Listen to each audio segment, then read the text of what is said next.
मैं हूं भगवान जगन्नाथ। मैं वही हूं जो युगों युगों से पूरी नगरी में रथ पर सवार होकर चलता आ रहा हूं।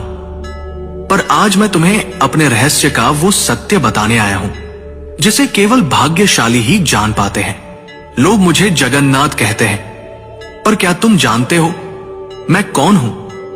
मैं वही हूं जो द्वारका में श्री कृष्ण था, वही जिसने अर्जुन को गीता सुनाई, वही जिसने राधा के प्रेम को साक्षात ईश्वरत्व में बदल दिया, वही जिसने अधर्म के सामने धर्म को विजयी बनाया। जब द्वारका का अंत हुआ, मेरा पार्थिव शरीर समुद्र में प्रवाहित कर दिया गया, पर मेरा हृदय, मेरा चेतन तत्व नष्ट नहीं हुआ। वह दिव्य ऊर्जा, वह ज्वलंत आत्मा समुद्र में एक दिव्य काष्ठ, पवित्र लकड़ी के रूप में प्रकट हुई और बहती हुई पुरी के तट पर आई। उसी समय राजा इंद्रद्युम्न ने मुझे स्वप्न में देखा। हे राजन, ये कोई साधारण लकड़ी नहीं, ये मेरा शरीर है, इससे मेरा विग्रह बनवाओ। राजा ने आदेश दिया। मूर्ति बनाने के लिए एक वृद्ध पुरुष प्रकट हुए। उन्होंने कहा, इन्हें गुप्त रूप से बनाऊंगा, कोई द्वार मत खोलना। वो कोई और नहीं, स्वयं विश्वकर्मा थे। जब मूर्तियां बन रही थी, रानी की चिंता बढ़ी।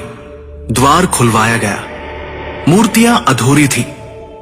मेरे हाथ नहीं थे, मेरे चरण नहीं थे, पर तभी आकाशवाणी हुई, यही मेरा विराट रूप है, यही मेरा जगन्नाथ स्वरूप है, जहां मैं हर सीमा से परे हूं।